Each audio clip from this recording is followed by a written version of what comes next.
Okay, welcome to the August 23rd, 2021 meeting of the Easthampton Energy Advisory Committee. I'm Jamie Paquette. I'm the still acting chair of the committee, joined right now by committee members Stephen Judd and Scott Tunderman. Maren Goldstein should be joining us eventually. I have somebody coming in now on a cell phone. We just met last week in our normal monthly meeting, but circumstances dictated that we add another meeting to the agenda today based on some timelines going on with the energy services performance contract that Honeywell has proposed to the city. It's being reviewed by the city council, the finance committee, and that we have been working on and have some questions and things we want to talk directly with them about. So it looks like we have a few of the folks from Honeywell that have joined us here. I'm assuming Mike, Alex, and John, you're all from that side of things. Yes, Jamie, thanks. I'm John Bonavist. I'm the program manager within the project, and introducing Alex Orton, who's our project manager, and Mike Janos, who's our senior engineer. Hi, everyone. Hello. Super. Thank you guys for making the time to join us. Mayor LaChapelle, thank you for being here again as well to talk us through some of this. You know, a lot of this stuff was happening kind of before we had a chance to sink our teeth into it. We talked with the mayor last week about a lot of stuff in depth. She was able to answer a number of our questions. I know that Stephen was then present for the finance committee meeting, presented some questions, at least in writing ahead of time, and sent some of those over to the Honeywell folks as well in advance of this meeting, so that we can just sort of lay out the things that had come up in our review and conversations. So that's really the main focus, what we're going to do. I don't see any other members of the public here, I don't think. So if anyone's here for public speak, let me know now. Yeah, I guess who's on the phone to announce themselves? Is that Maren? I'm guessing it's Maren, but I don't know for sure. Owen Zaret here, just listening in. Oh, hey. Okay. Welcome to Councilor Zaret. Thank you for joining us again. Okay, great. Well, we'll move right into this.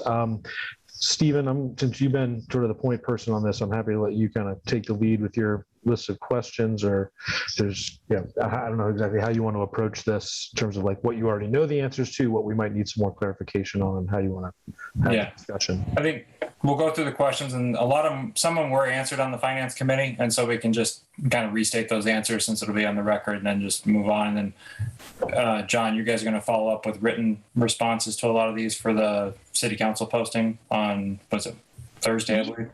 Yeah. So thanks, Stephen. So yeah, from our point of view, we're happy to discuss, and we might have some questions, within the questions as well, just to have a conversation around. And then, to your point, and to what Councilor Riss had requested, yes, we will provide the written answers for this Thursday to be included in the City Council packet for September 1st. Okay. So, just starting, and just kind of, I want to go ahead. Stephen, sorry, I don't know if everyone has a copy of these questions. I can share my screen and put them up on here if that would be useful for everybody. Yes, no? Sure. Okay.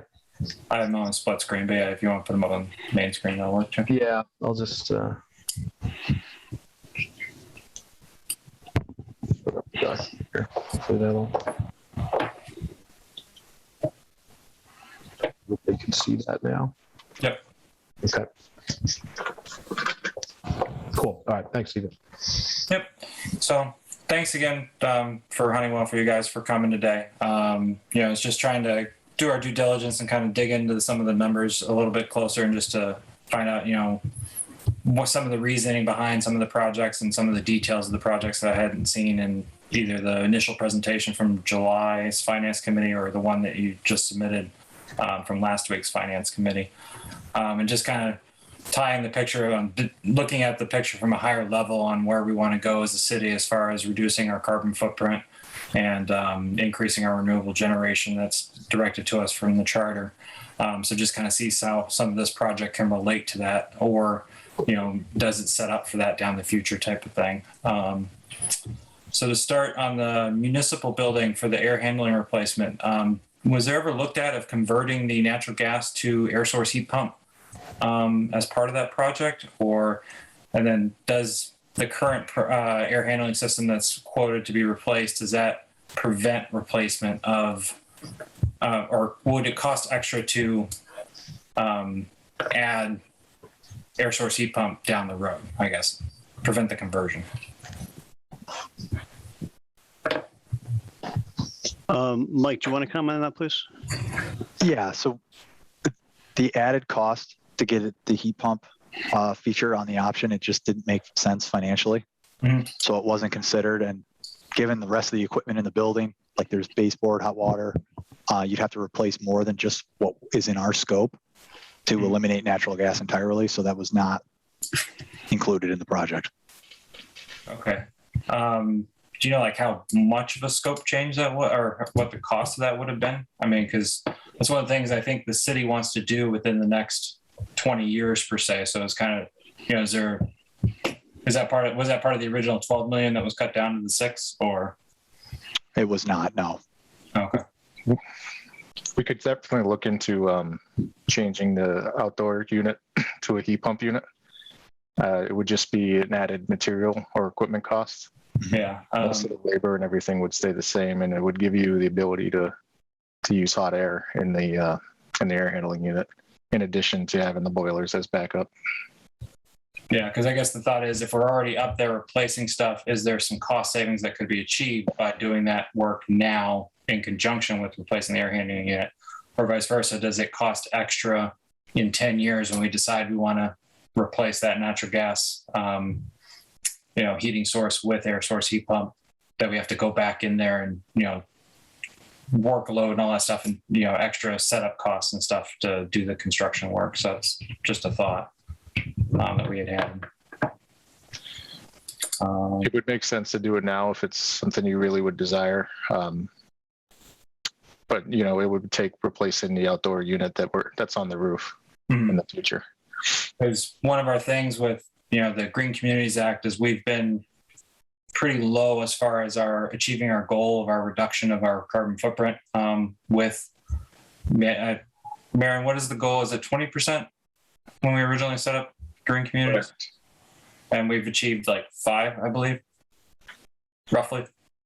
In that range. It oscillates, but yeah. Yeah. So there's certain things that if we want to, that's one of the justifications that could be for it, is because we have, we're trying to meet that 20% goal, which right now the state has been lax on allowing for green communities grants when we haven't been progressing towards our goal as much as we have or should be. But I'm not sure if that will continue down the road. Okay, so that's good to know. You have it on the list later, but it could relate to the notion of whether we are creating enough solar demand to meet the additional supply if we also planned to provide more utilities with electricity. So that might also contribute to some of the considerations. Yeah, I'll get into that. That's a big discussion point of mine, is your discussions with Eversource and stuff, and kind of understanding that a little bit more on the solar credits and the net metering stuff. Going to the lighting and control upgrades. So do we have like a breakdown on the hours of usage for those lights being replaced? And the reason I asked this is we had another consultant a couple of years ago propose to replace all the lights at the wastewater treatment plant. And some of them, they were wanting to replace the lights in the closet, and they were used an average of less than 10 hours a year. So replacing those to LED, the payback was just not there. And it didn't really make sense from even a carbon standpoint, because you're not really reducing your carbon footprint, because you're not really going to be getting that much energy savings for it. So we were just kind of wanting to know what the breakdown of, because there's quite a bit of LED lighting. It's up to, from the quote, what was the total? 184,000 worth. So, like one, I understand the older buildings like municipal and water department, but we were curious, like for the high school, what is not LED? Is it CFL that we're replacing LEDs, or is it incandescent that we're replacing LEDs with? Do you have any details or breakdowns of that? Yeah, so we have a detailed line by line for a whole lighting scope. The hours vary by location depending on the use, but the average hours is a little over 2,300 a year. So it's a reasonable estimate on the run hours. In terms of, we're not looking to replace anything that's existing LED. So I know in the high school specifically, most of the building obviously is. Everything at the wastewater plant is. At the high school, I believe the gym and the cafeteria are examples of areas that don't currently have LED that could benefit from a retrofit. So those are included in our scope. Okay. Because it just seemed 32,000 for LEDs in the high school seemed when everything was LED. It'd be interesting to see because I understand the 2,300 and we got the same type of estimate from the wastewater treatment plant for they gave all the lights together and the average was a high average and it looked great. But when we actually broke it down light by light, there were some that, that had the 10 hours and some that had 87, 60. So obviously for the city, as far as payback, it was good to cut out the ones that were 10 hours a year and maximize our ROI on the lights that get used the most, as opposed to just replacing all of them. And maybe just to take a step back here just for a moment, I mean, obviously from these questions and from, the experience and knowledge of people on this committee, I mean, we can get into the weeds and we know where consultants work really well and offer great things and great suggestions. And we also know where consultants have fudged the numbers and, made things not work or look like they're working, but not need to be involved. So we understand this level of detail and we just haven't seen that detail provided to us. So that's where we're kind of asking questions from the dark, and yet we know how to dig into this stuff. So if we were able to see the detail, a lot of our questions would probably be answered by you guys offering, clarity in those line by line items. But when we haven't seen it, we are asking these kind of very generic, open-ended questions because we just don't know that detail yet. Sure, that's understandable. And just from our perspective, we're not looking to fudge any numbers. This is all based on solid engineering, and we have the backup for everything. There may be some low use run hours in there, but we generally try to take a holistic approach in converting to similar technologies across the board. And from a maintenance and operations standpoint, it's easy to have the same type of technology in your facility too. So generally some of the high run hour fixtures would pay for some of the low run hour fixtures in a project that works for the customer. So I agree. It does from a carbon and energy saving standpoint. Sometimes it makes sense to exclude the low run hours, but when the overall project can pay for it, why not upgrade the whole building? I guess this going to Marin's point on a general question, and maybe this is more for the mayor, is, the investment grade audit that was done in July. I'm assuming that includes all these detailed breakdowns. Yes. Mike and John and Alex. So yes. To the mayor, is there any reason why that report hasn't been issued or posted? Is there confidentiality issues, work product issues? I guess, that's a question for the mayor's office and then maybe John combined. The IGA is posted on the website. The agreement is posted on the website that just details what the scope of work for the agreement. There's not a detailed breakdown of the actual report from July. Oh, it's still, it's work product because it's not finalized and we haven't said yes to everything in it. I did ask the city attorney about it and he said err on the side of caution around that. But I guess, do you see our catch-22 is that, the city's trying to review and approve, a $6 million project that has breakdowns in the report to detail what that $6 million is entrusted as, but we don't have the information on what's in it. Yep, I get the catch-22. Okay. But this is why we asked for it last time. I thought it was going to be provided before this meeting. Yeah, it's been kind of radio silence on asking for those reports. That's one of our frustrations is I think a lot of these questions could be answered if we just had that report to be able to go through it. Yeah, I'm texting Lindsay right now to see what, yeah. Yeah, because what was posted online was the presentation from last week's finance committee and then the agreement for, I believe, which is the optimized investment grade audit that's going to occur once this project is approved by the city. The $222,000 line item is just a scope of work, I believe, from what was posted. And I'm assuming that's in the city announcement or city news section is what you're referring to? Yep. Mayor? Yeah. Okay. Yeah. So yeah, the solar systems, maybe that's a good thing to go to next. So we did get details on the sizes of the systems in the presentation from last week, so thank you for that. So just going through that, some of the questions is the choice at the public safety complex to go with a ground-mounted canopy system. I was just doing some rough numbers on dollars per watt. The public safety complex comes out to $669 per watt, and that's after I took out the $62,000 for the public charging, or not public charging, but the electric charging stations that were discussed at the finance committee. That was $62,000 of the 1.3 something million. So when you take that out and then divide it by the size of the system, it came out to $669 a watt. The municipal roof came to $438 a watt. And then the wastewater treatment plant, which is the ground mount system, came out to $4.30 a watt. So just looking at those costs, the public safety complex seems, 50% higher in costs per watt. So is that really financially worth it from the city when, we have a lot of city property where we could put more ground mount systems at, I assume, $4.30 a watt. All things being equal, I know there's uniqueness for each site and the size of the site and stuff like that, but just in general terms of why we chose the public safety at that expensive of a cost per watt as opposed to some other, property or land within our system.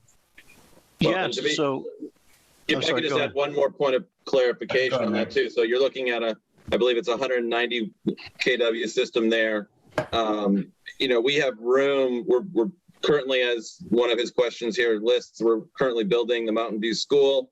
We're only putting about half of the capacity of that roof, which is about 120 kW system. So we could easily take another 120 rough numbers onto that roof alone. And so there again, the price difference between putting in a canopy versus using roof structures existing, let alone other property, is just definitely raises some big questions. So I'd love to understand why that was chosen as one of the key 3 sites to put this up. So the thinking along that was that under the canopy, it could also be used to park under the structure in terms of winter and not having the vehicles just out in the open. So it was a combination of the solar aspect under the canopy and having that feature. Okay, but that makes sense if you're like a Riverview co-op that's trying to make it user friendly for customers to be coming into it. But for that price difference for, a space that's going to be plowed as part of our public safety complex, and I guess that definitely does not make sense to me that we need to be parking our vehicles underneath a canopy. It's still going to be plowed. It's still going to be managed.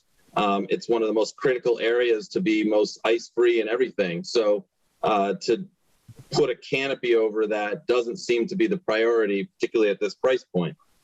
Just for an example, I was just going to say, if we were to do it for $430 a watt, like a ground mount or a roof mount system, that comes out to, $820,000.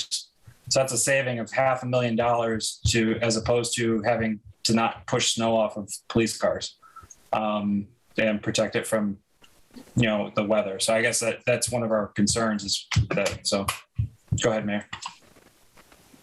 The purpose of this contract is it's not 100% energy savings. And when you look at the amount of overtime as when we're clearing off 35 plus vehicles after an ice storm, and it's usually the police department themselves that plows that because they're just, it's easier for them to do it. It saves time and overtime. And honestly, it's a nice thing to do for our employees. So I understand what you're saying, the solar, I get it. But the scope of this contract is not just about energy savings. Understood.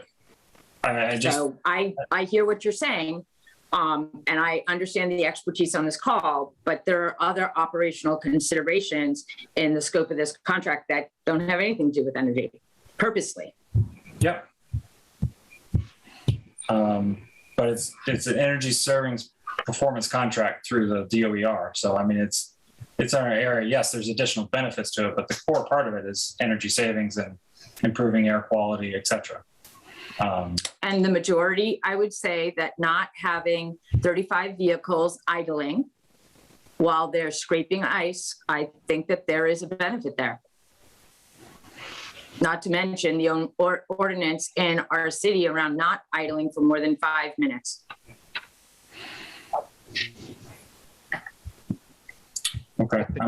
That's a weird way of dealing with that issue. For $500,000. I will, I would, weird, sure, whatever. Okay. I mean, yeah. All right. So as far as the municipal roof, so I know you guys have had a structural engineer look at it, and that's been signed by PE. So that's I trust that. I wouldn't, have a PE stamp. One of my questions is more related to the age of the roof itself, the membrane on it. Did you guys look into how old that current roof is and when it's slated to be replaced? Deputy John, or Yeah. I believe what we have shows is about a 2007 was when the membrane was updated, and probably a 20-year warranty. Again, as far as what you already stated, as far as the structural component, it passed for support for the array we're discussing, and we're obviously satisfied with that.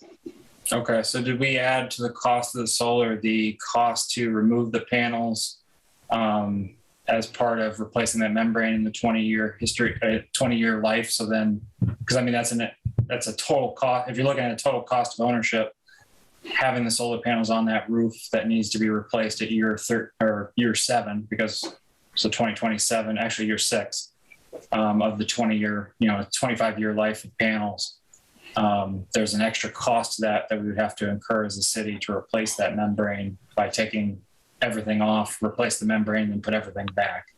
And then there's also the risk that if you do that, if electrical codes change, which they are rapidly evolving as the solar industry expands and, there's more and more industry understanding of everything. Codes have changed in the last couple of years with rapid shutdown and other things and voltage control and all that stuff. The city may incur a lot of extra costs due to code ordinance changes when they put the solar system back. So were any of those costs included in the factoring into the money as far as the, annual cash flow? So as far as roof replacement goes, if it's a 20-year warranty and the roofs will probably typically extend that, to answer your question, no, we don't have the cost of that built into what the solar component is going to be. The membrane itself, I'm more focusing on the cost of removing the solar panels and putting them back. I wouldn't expect the cost of the roof membrane to be included as part of this project for 6-7 years. It's more of because it's the added cost of having to take the panels off and put them back on if the solar system is installed. It'd be more. And do we have those type of costs of what that would be? An actual cost would be a ballpark estimate to remove the system and replace the system. Obviously, year X, right? It's unknown. Could be in the vicinity of $25,000 to $30,000, and that is not factored into any cash flow. Okay. And do you know what the cost would be just to replace that roof at this point? No, we're not looking into replacing the roof, so I don't have a cost for that. Because one benefit, something from, from a solar installation perspective, if you're looking at a roof that's already 14 years into a 20-year warranty, like you said, the removal and replacement of solar is $25,000 to $30,000. To see what the cost would be to just replace the roof now, before you put the solar on, would be a helpful number to have from my perspective.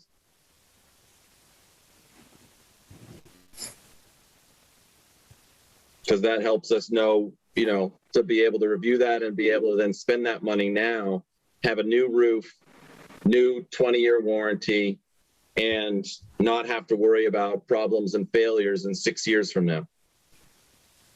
I'd say that also goes along with the stated goal of some of this, which is to handle some long deferred maintenance. Like that's part of the goal of this spend, is like to catch up on things that haven't been done. So we don't necessarily want to create another situation where we're another situation like that down the road for ourselves, where we got to catch up on something that's not accounted for. Yeah, I've been on the roof. It's in pretty good shape. I know it's 14 years old, but it looks relatively new still. There may be opportunity to extend a warranty versus, replacing it right now. There'd probably be a fee for doing that.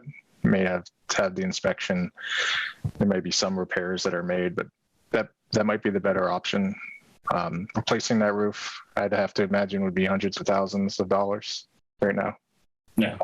Well, and that goes back to Marin had discussed earlier with the new Mountain View School. We have room for 120 kW of additional space, and that roof is brand new. So we know it's going to last as long as the solar system that be installed on top of it. So that's one of the other thoughts that we had with the new school. And Marin, do you know if there's any room on the Easthampton High School roof, or was that maxed out? I don't know. Doesn't appear to have any. Okay. So I will say our scope is limited to I think it was 6 buildings. So we haven't looked at buildings outside of that scope. And like the middle school obviously is not one of those buildings. That's correct, Mike. So the new building was not part of the whole procurement process that was issued by the city, guys. Yeah, no, we understand. I guess our perspective is coming from a place of what makes the most sense from our committee's perspective for the city. And from the city's perspective, we have a roof that's only being 50% put solar on and doesn't deal with 14 years into a 20-year warranty of a roof. So that's just from our perspective, that's what we're coming from. That's what we're looking at. So I understand it wasn't part of your scope. It wasn't part of the original review. All right. So at the wastewater treatment facility, I've heard from some others that the proposed location used to be a unpermitted sludge landfill at one point, and that there could be potential issues for doing a ground mount in that location. Has that been explored? Because I know it's before the Conservation Commission. When will that be determined that what's proposed as the cost could be done physically as far as installing it, or could there be a surprise where there's additional remediation or stuff like that that could occur in the cost of that solar system being installed? We would find out. The timeline for the Conservation Commission would be after the vote and before we have an executed agreement with Honeywell after DOER review, is what Cassie is telling us on conservation. Okay. Do we know what the potential cost adder could be if there are additional remediation that has to occur? No. Okay. I mean, that's one of the things. If we're going to approve this $6 million, say all of a sudden it ends up being an extra $500,000 for just a random number. I'm not saying that's what it is or not, because I'm not authorized in any of that. But if it ends up being an extra $500,000, does that then become the best location for something? And also then we are over our contingency already for the 5%. With all the other project issues, that could occur with the 5% contingency, like steel prices, like had been mentioned last week with the canopy. So that's one concern, that we're not finding that out until after the vote as opposed to prior to the vote.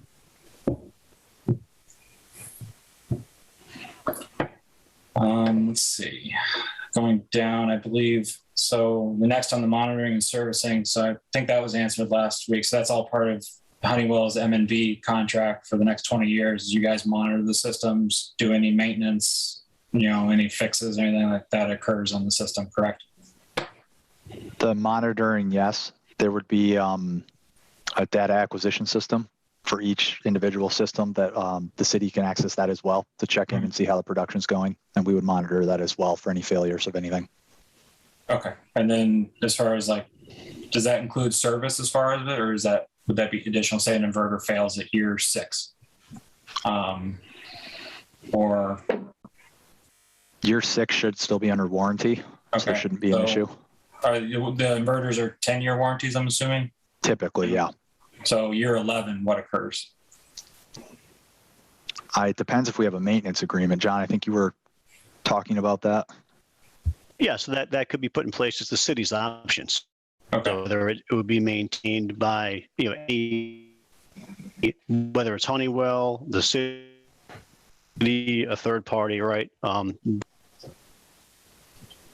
Okay, you broke up a little bit, John, on that. So Sorry, just there would be, it's the city's option for maintenance. So whether it was through Honeywell, through the city yourselves, or through a third party, it's your choice of how it gets maintained. So obviously there's different levels of years of contracts to enter into based upon the city's desire.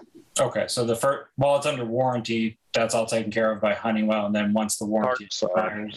To clarify, Okay. the labor would have to be covered by the city.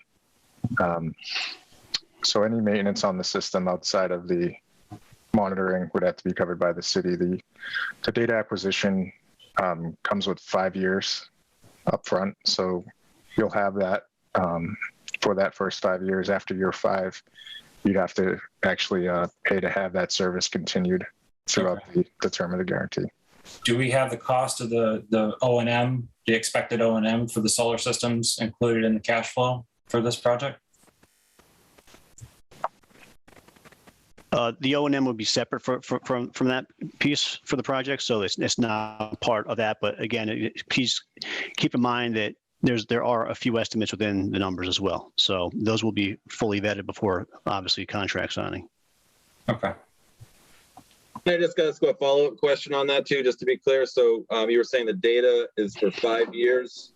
I assume with basically where the rates are right now with smart, that you're probably looking at doing class 1 RECs as opposed to smart.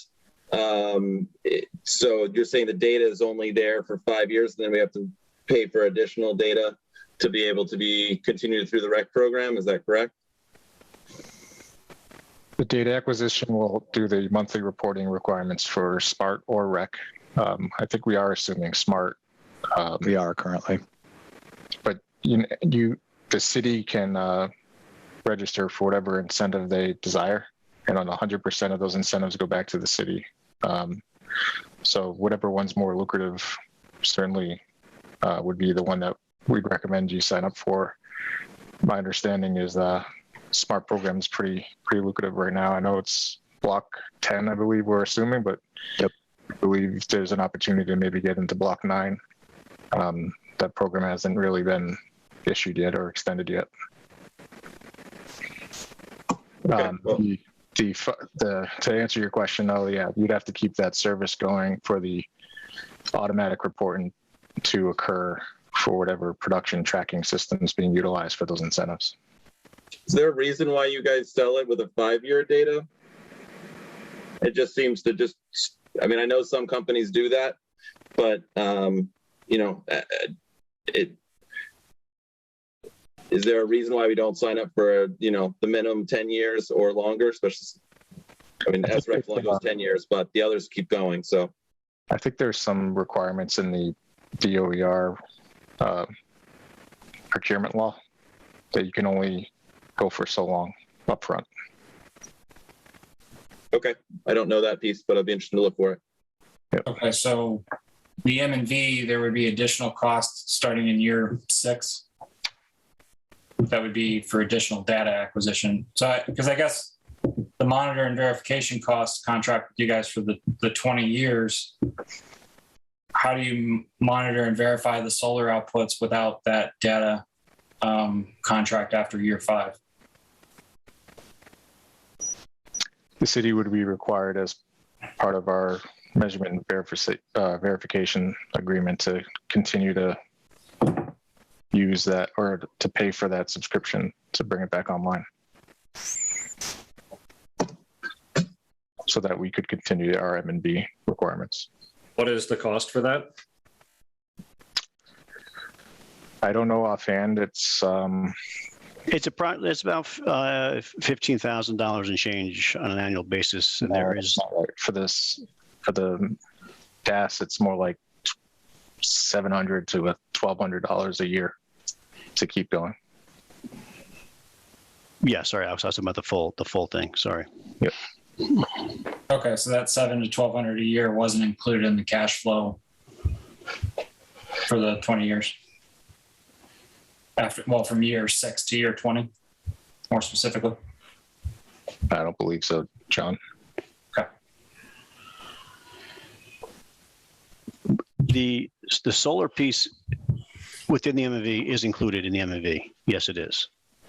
So the addition past 5 years, no. And again, this could be broken out as we get closer to the end, of this execution, to have this as well as the maintenance piece as well.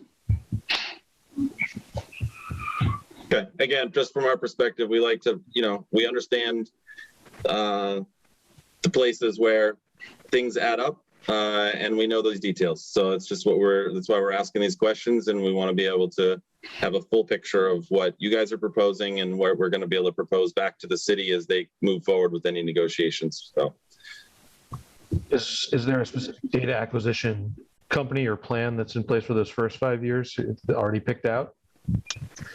We're looking at Power Dash is the system. Yep. We have good experience using that system on other projects. Agreed. They're good company.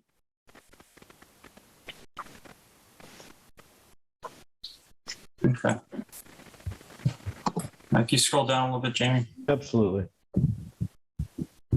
So as far as other locations, so you said, I think we've already answered this, but just to clarify, so you only looked at the 6 buildings. There weren't any evaluation of other possible locations for solar, whether it's the landfill. I know there's ordinance issues right now currently with that, but that's under review. But there's other city properties or buildings that weren't reviewed to see if we could add solar to those. Is that correct? Correct. Okay. I guess now going into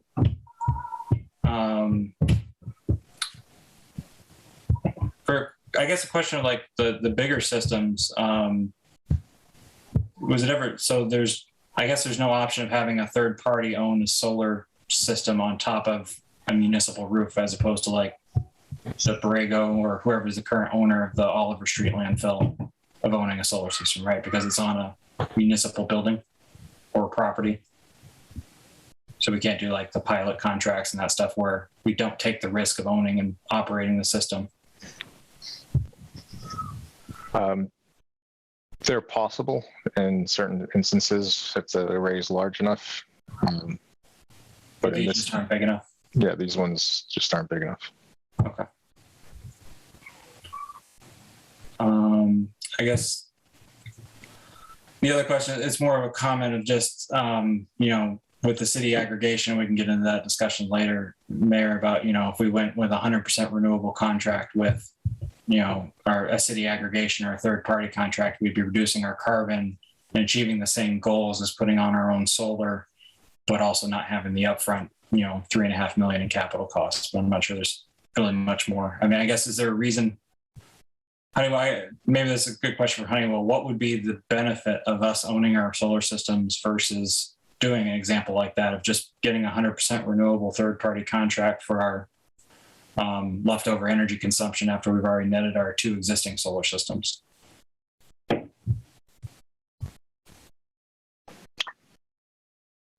Over the life of this system as the owner operator and obtaining all of the incentives, at the end of the day, if you can continue to keep it operating, you're going to net out more money in this scenario. So to get solar done on these smaller sizes and these locations, it's a good approach. You're not going to find too many people raising their hands wanting to do a power purchase agreement at these locations. Okay. I would just add from the aggregation side, if we were going to go through that, obviously we have an existing contract now from November, right, for our city power, like purchasing, and for aggregation, we're looking at a multi-year process as well, probably at least right now, based on what we know. So we're quite a ways off from being able to do that at the city level. I mean, for a more immediate gain, this makes sense from that standpoint, just in terms of what we know about the timeline for that. So staying on the solar capital cost, the only other question I had, or a couple questions, but that led to on the solar capital budget, the $50,000 a year. Did that factor in? When was the assumed installation of solar that we're avoiding? So did you just do the current 660 kW install cost this year and spread it out over the 20 years? Or say, for example, we installed these solar systems in year 5 and year 10, and there would be decreased cost of capital or decreased cost in materials because solar panel costs have come down drastically in the last 10 years. They're still expected to decrease in the next 10 years. So when it comes to the deferred maintenance part, this is one instance where the deferred cost may actually be cheaper if you defer it as opposed to installing it today. So I didn't know if that was factored into the solar capital budget at all, or is just based on the current capital costs and just what it would be spread out for 20 years.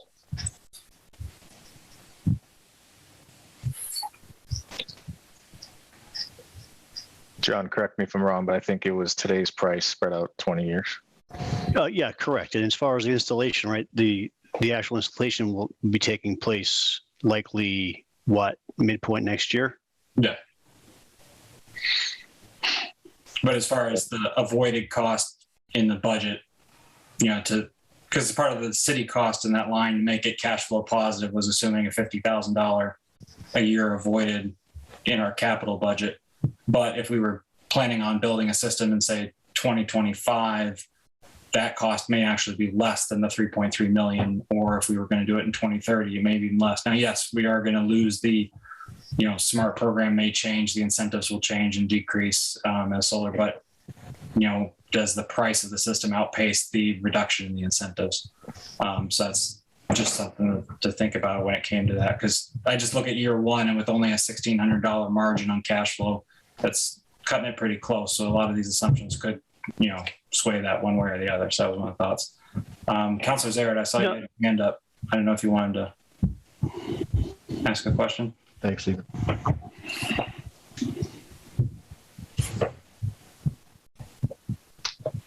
Owen, you still have something you wanted to add or ask?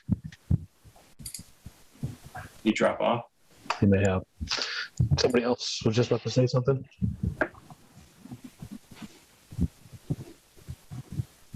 No, it's just, Stephen, to your comment, I was just stating, so bear in mind again with the cash flow that what is guaranteed by Honeywell, right, is also part of the confidence factor for the city. As once we engage in the contract, those are upheld. So, and if for some reason the production slips, obviously that's for Honeywell to make the city whole. So that's part of the 200,000 on the upper part. I'm looking on slide 16 from last week's presentation. That we start with the 391 cost in year one, and the guaranteed cost of energy at 87,000, the solar incentive at 70,000. And I understand you guys guaranteed the 31,000 for energy cost avoidance, the 11.5 on operational cost avoidance, and then the 87.9 on solar energy cost avoidance. But I'm more looking at the lines below of where it's capital cost avoidance and solar capital budget. We use what we know today, Stephen. I think it's hard to predict where material is going to go. I mean, I don't think anyone could have guessed the steel pricing we're seeing now would have happened a few years ago. That in combination with labor escalation over time, we didn't escalate labor. We didn't look at material. We just used the cost of today over the 20 years because that's what we know. Okay. I mean, that's fair.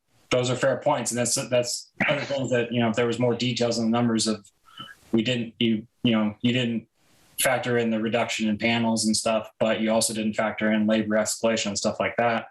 Right. things like that help to frame what those numbers are and to get more backing for them. So that's just our question. That's why we're digging into these type of things. Understood. So I noticed on the cost of utilities, you assumed a 3% escalation. So that's part of the guarantee would factor in that 3%. So if utility costs don't go up 3% a year, you're still going to guarantee the 3% a year solar energy cost avoidance as part of the 20-year contract? No, I don't believe that's true.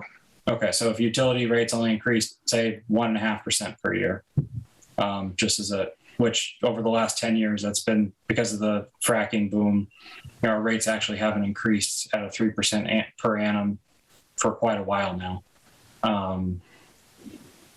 So that assumption would decline if energy, so it's the solar energy cost avoidance is based on the actual utility cost, not on a 3%.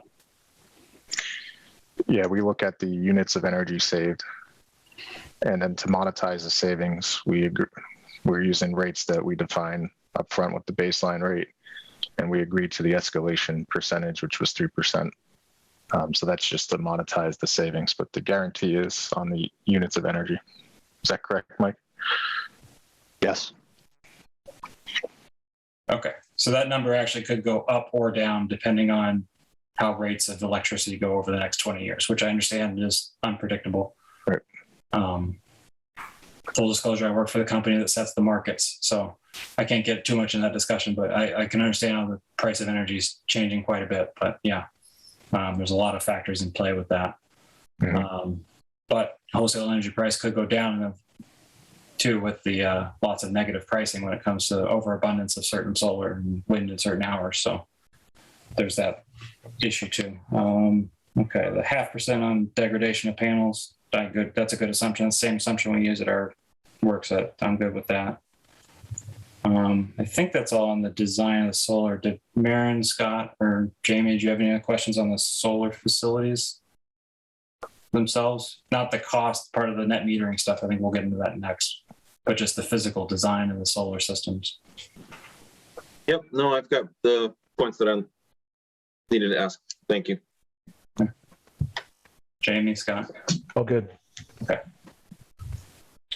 I guess next going into, I know it's not next in here. I don't know if I have it later, but maybe it's a good segue just to talk about the contracts with Eversource. So I was confused on that as far as, so we have roughly, I guess first you guys did an evaluation of all our city energy usage and the current production from Oliver Street and the Deerfield facilities. Last we checked, I think we were around 4 to 4.5 million kilowatt hours a year for consumption. And I think our contracts for Oliver Street could be, it's basically a 2.2 megawatt facility that we just take whatever we can, the full amount that we get. So that comes out to like 2.5 million, I believe. And then the system at Deerfield, I think our contract says we're supposed to take up to 1.5 million, depending on the yearly output. So that's 4 million right there. And if we're reducing our energy, which we, it could go up and down because we're going to have an increased output from the new middle Mountain View School, but we're also going to have a decrease in the other 4 buildings and adding solar behind the meter at the new school. So what is I thought that to meet the contracts for Oliver Street and Deerfield, we have to have the consumption for them to get the net metering credits for them to satisfy their financing as part of the contract. So I guess that's my first question is, I didn't think it had anything really to do with Eversource. I thought it had to do with the solar developers themselves as far as getting net metering credit. So I was curious why Eversource had anything to do with it on that end.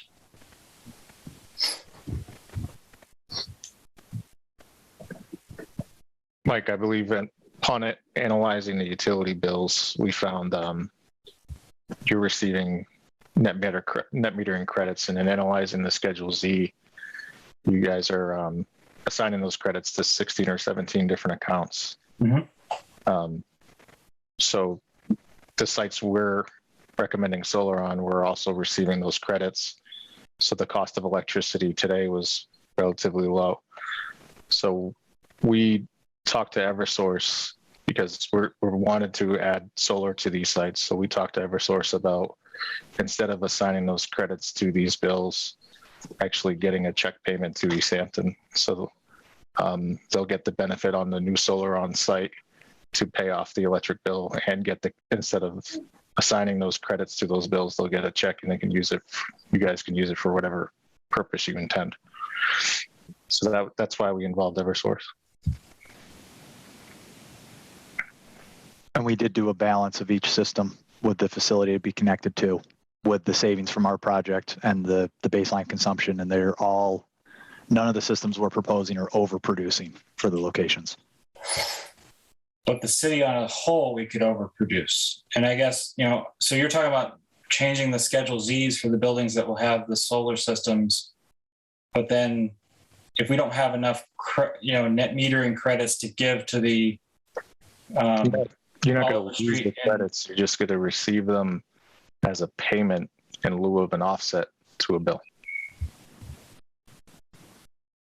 So that would enable us to, between the systems that are already in place plus these new systems, basically generate more than the city is using, get credit for those overages as a cash payment. You can only do that at the Oliver landfill because it's of a certain size. It's I think Class C.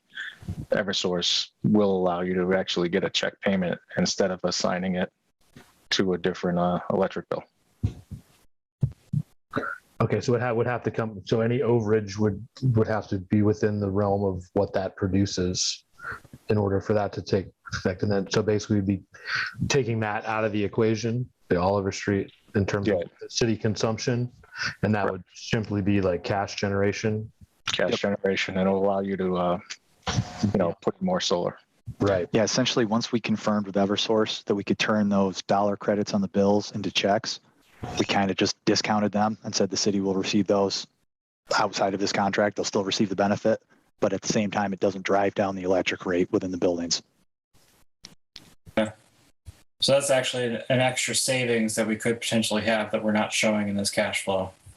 Am I understand that right? Well, in our opinion, it's the same amount. You currently make those credits today. So we're not increasing that. You're just going to get it in a form of payment, versus as an offset to your bill. And it's enabling us now to benefit from the solar on site behind the meter, because now the new solar will offset the bill and you'll receive that cash payment instead of that offset.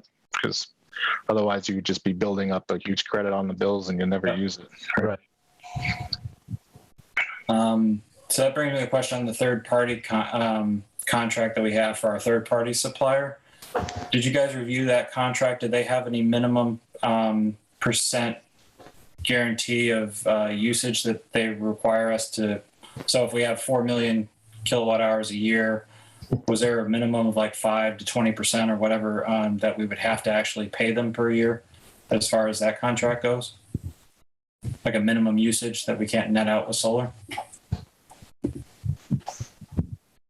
I'm not sure I understand that question.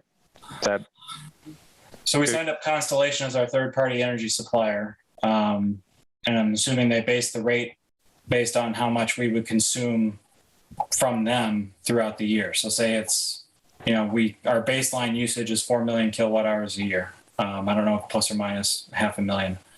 And if we are producing, I don't know and I don't know the contract to know what the minimum, but do they say that we have to have, say, 20%, which 800,000 kilowatt hours have to be purchased from Constellation per year as part of the contract to get the guaranteed rate that we got? But what if we produce all 4 million kilowatt hours from our solar systems, or even more than that, because now we have 3 extra systems, 4 systems with the new school. And so then all of a sudden we don't have anything left, less than 800,000, whatever the number is, to buy from Constellation, then that contract could have an issue. And I've been made aware that those type of contracts have minimum usage requirements in them. So I guess my question is, I understand your question. I personally haven't. Okay, so the mayor, has the Constellation contract been reviewed for the minimum usage requirement compared to what our minimum usage or minimum purchases from a third party would be? for the next couple of years?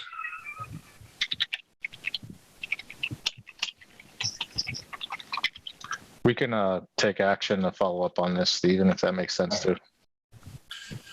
Yeah, I think I mean, we can talk around and around, but I think it'd be really helpful to see it, see how you guys came up with the calculations that sort of said, yes, this all works. This doesn't break contracts with Deerfield. It doesn't break contracts with Constellation, the variance of what they've set their pricing with us with. Is just, if we could see some of that and see the numbers of how you got to the conclusion that you did, that it all works, excellent. It's just talking about it, I think it gets challenging. So if we could just see the report that you guys did, or however you guys put your numbers together to feel confident in that, we'd love to see that. All right. Does that cover all the questions Maren had? It covers all my questions as far as the net metering credits with the other systems. Yeah, that covers mine. Maren, do you have anything else? Scott? No, I think we just seeing and understanding how you got to that conclusion is just what we would love to be able to see and understand. Yeah. Otherwise, because based on our own analysis, there was analysis that was done by this committee not too long ago. It really raised questions of being able to put a lot of additional solar in the city. And to the point that, at the time we were recommending not maximizing the middle school solar because we felt like it would put in jeopardy the Deerfield facility. So our analysis said one thing, your analysis is saying another. I'm just totally willing to change our opinion and change our view on it. But just right now, I'm not hearing or understanding the details that shows us that our analysis was incorrect or should be updated. You guys send us your analysis so we can review. Is there a report? We did not do a report at that time. It was more informal than that. Yeah. And I guess we also didn't include the new Mountain View School. A bunch of factors have changed since then. Yeah. So Did your analysis include Mountain View School, or was it pre-Mountain View School? No, because it's outside of the 6 buildings that were in our scope.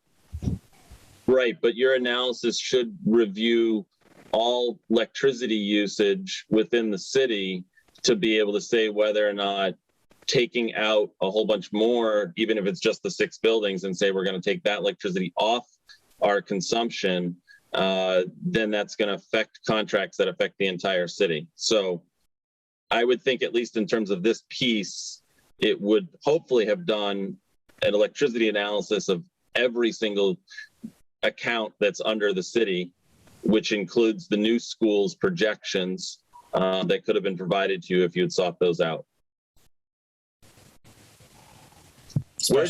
Again, our perspective, I just want to be really clear. I know you guys have done a lot of work on this, and I know that you guys, feel confident in what you're saying. And from our perspective, we're trying to make sure that the city doesn't breach contracts that have been signed off by previous mayors and the current mayor. So that's what our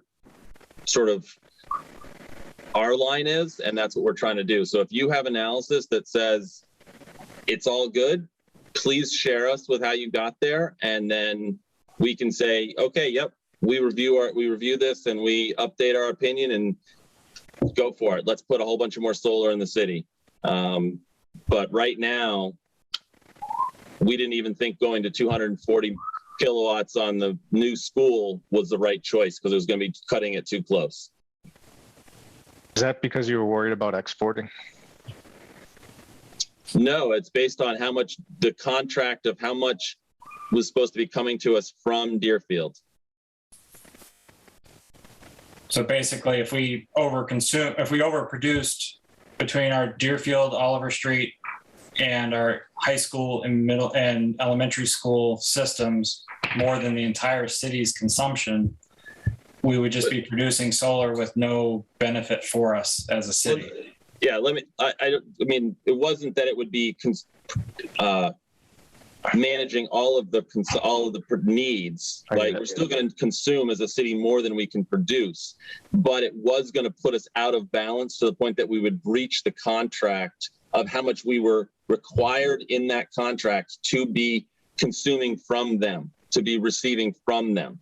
And so it was about, so we were worried and still continue to be that we don't want to breach that contract. And so that contract has us requiring a certain volume into our city. And so that's where, again, if your analysis said across all of our accounts, we're still going to hit this amount of consumption, and so we're not going to breach that contract, then great. Let's look at that. Let's understand it. I'm 100% for more solar in this city, but I'm concerned about contracts that the city has signed. So that's our perspective on this. And do we have an easy way to get that Constellation contracts that can be? The mayor's office should have that. Right. Yeah. And the Constellation is just these are two different contracts. Right. Yeah. To be really clear, right? Constellation is just our third-party provider. We have built into that contract the variance of how much we can change consumption and stay with the fixed rates that they gave us. So that's one conversation. The other conversation is about the Deerfield facility and how much we have to be consuming from them to be able to match their net metering credits.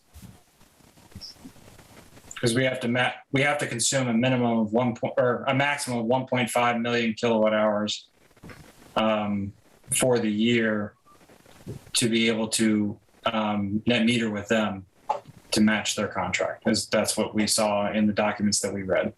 And that's excluding Oliver Street. So if we assume Oliver Street we can cash out and get checks for, just as long as our minimum consumption is 1.5 million kilowatt hours, then Deerfield hopefully would be okay. And then there's the second issue is the variance on the consumption for the Constellation third-party contract that's only for the next 2 more years now.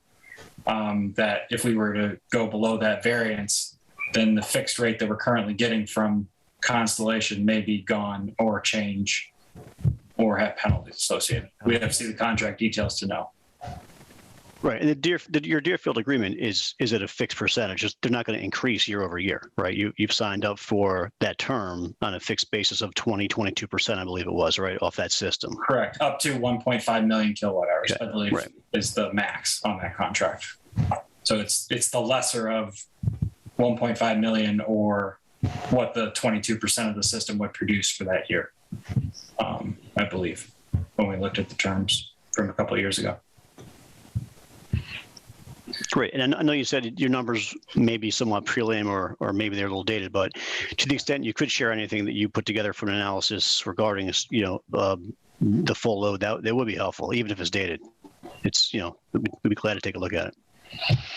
Okay. Mary and I can look deep in our files and see if there's something because we've discussed it at meetings and it's been, we've shown it as attachments, but we'll dig and see if we can find something because obviously we have to make sure it was posted at part of a meeting or something like that, right, Marin? Or not sure what we'll look into that. We'll look and we'll figure it out what we've got. Yeah. But I guess what's disconcerting is it's hearing that you're saying that it's good. You're saying that your side is good and we should move forward, but now you're asking for us to show our details. So that makes me feel like maybe you didn't didn't maybe understand the scope or of what all of this involved before. So we definitely, before we can recommend any more solar in this city as a committee, on municipal buildings, we certainly need to really see that detail and how you got to the result that we should be putting more solar on. So. Yeah. Before you scroll down, Jamie, can you go back up to the charging stations? Yeah, sure. So Mayor, I know we had talked last week about the charging station. You said that there weren't any charging stations planned, but then on the finance committee, there was discussion that there would be 2 charging stations at 32 Payson at the public safety complex. So I just wanted to clear up, what is the city's stance on that? Is the charger stations part of the proposal that'll be voted upon, or? You might be on mute. Yeah, Mayor, you're on mute. Yeah, no charging stations. Okay. So that'll reduce the cost by what I think it was 62,000 is what was discussed at the finance committee. So, okay. So that eliminates all those. I mean, we do understand that what I'm asking for on the September 1st meeting is to bond up to an amount. Yeah. Okay. And that the final contract here is not negotiated? Correct. But it's also, it gives the green light for it. And, you know, if there's extra stuff in there, it seems the scope of work is not very defined, to be honest. The details, I mean, details like LED lighting, it's, you know, how many hundreds of thousands of dollars, and we don't even know which lights are being replaced. I understand. I mean, I appreciate the review from this committee, clearly with all the detail, but I mean, on Wednesday, the 1st, I'm not asking for the details of the contract to be approved. I'm just asking for the bonding so I can secure a better interest rate. So does that mean that when the final scope has to go back for approval to the city council at a different time? Or Nope. it just gets? No. I'm asking only for an amount to bond, and I can't go above that. Right. So then when the final contract is put together and all the details are fleshed out and everything, then does that go back to the finance committee for approval? Nope. That's just signed off on by you and Honeywell at that point, or? There'll be a legal review with our energy attorneys that work under the city attorney. Okay, so they review, they sign off on whatever, and then the contract is implemented at that point? It would go to DOER at that point for review. Okay. And So Mayor, with all respect, it does feel like this is the moment where we have the opportunity to get information to make a recommendation. We recognize that it is a recommendation only, but it is a recommendation about how to proceed. And I think we're all really clear, there's a lot of questions about this at this point. So I don't doubt that. I'm just saying that the vote on Wednesday is just the permission to bond up to a certain amount with no obligation to bond for all of that or to even spend it. I understand. Just that there's not a clear way to make any changes to the contract after that point. Yep, there is. Just like the school process. Mayor's office, Jamie. What's that, Maren? It will be done through the mayor's office at that point. Okay.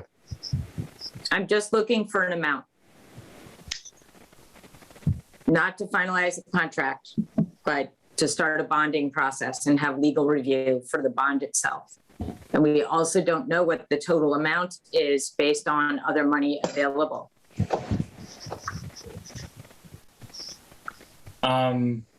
So going on, the investment grade audit that's listed on the scope of work for the 222, that's different than what was issued in July, correct?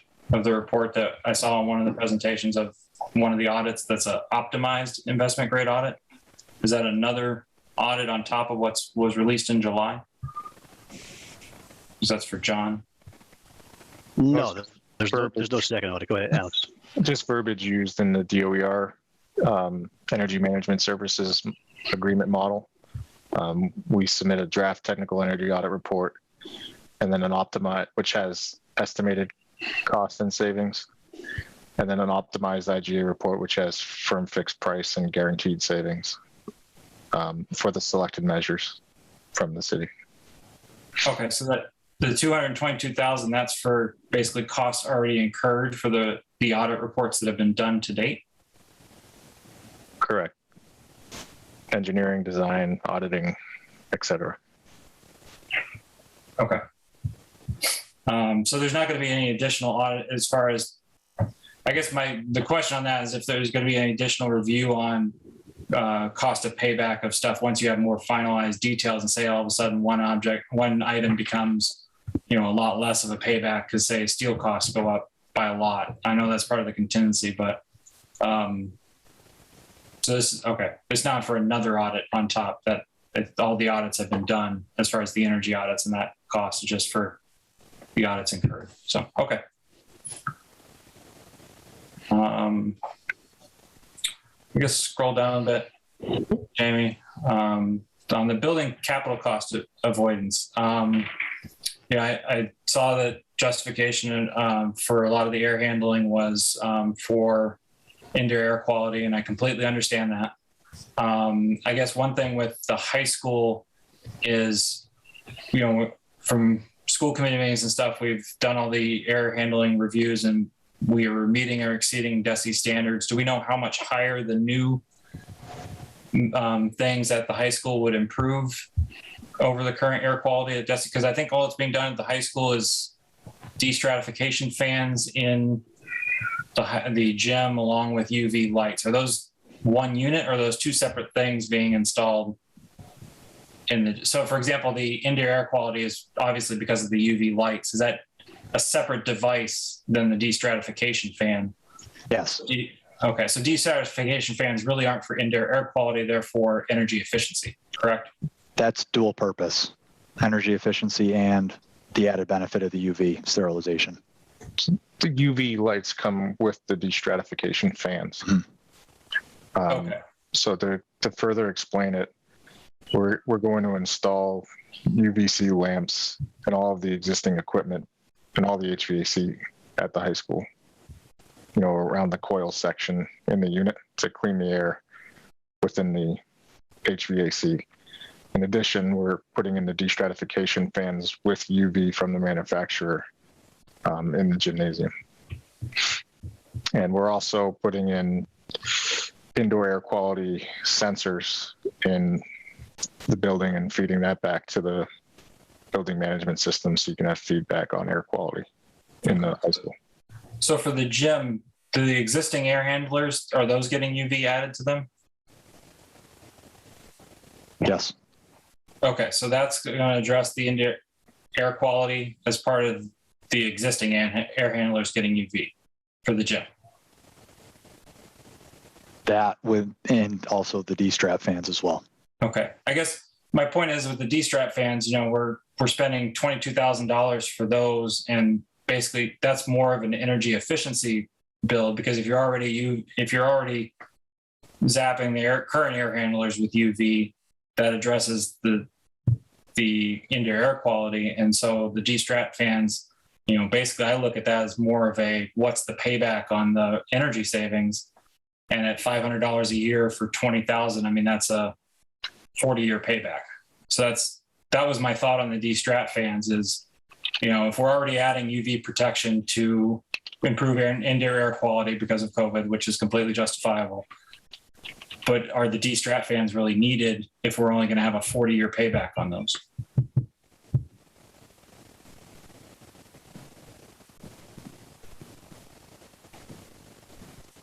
I think we talked about at the finance committee. So our task was to identify areas where the city could save energy. Yeah. So that was one of the measures that was noted, because it is possible to save energy. I understand it doesn't have a great payback associated with it, but that's why it was evaluated. Okay. And actually with the rebate as well on that, the D-strat themselves, that component that pays back in under 12 years. So that is not a longer term payback. I guess I'm looking at the math. So 21,953 for the D-strap fans with a 1,300 rebate gives a net cost of 20,609. Yeah, there's an energy component. Yep. Next to them. Yeah, 534 per year. Yep. Gives me 38.6 years.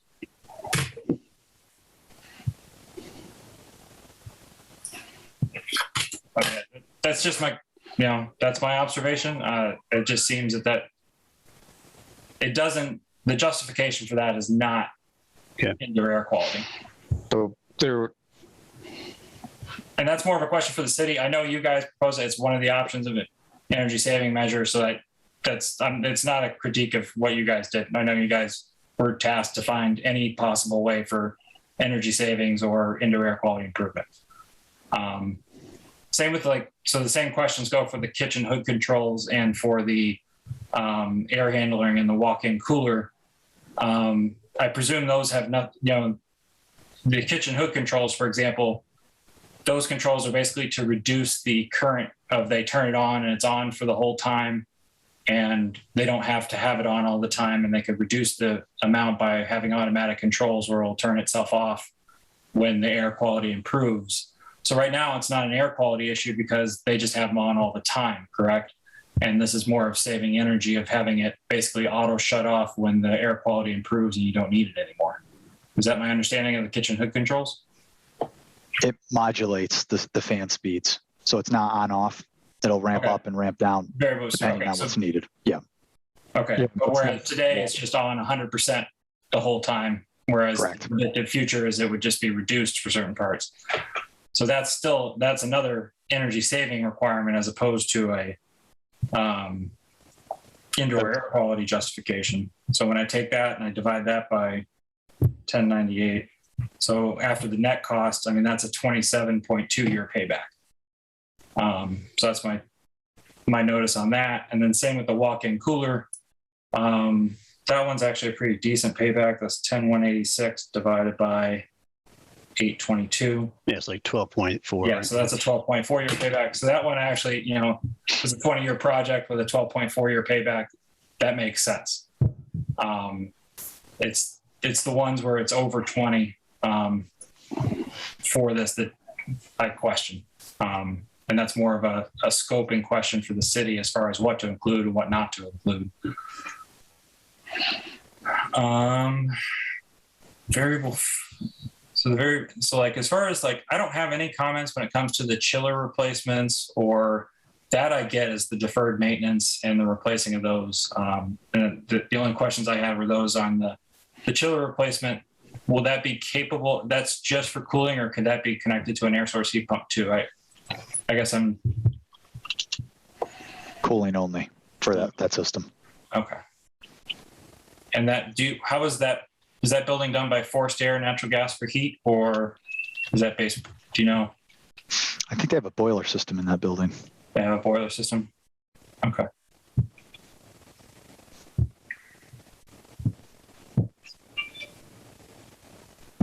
All right.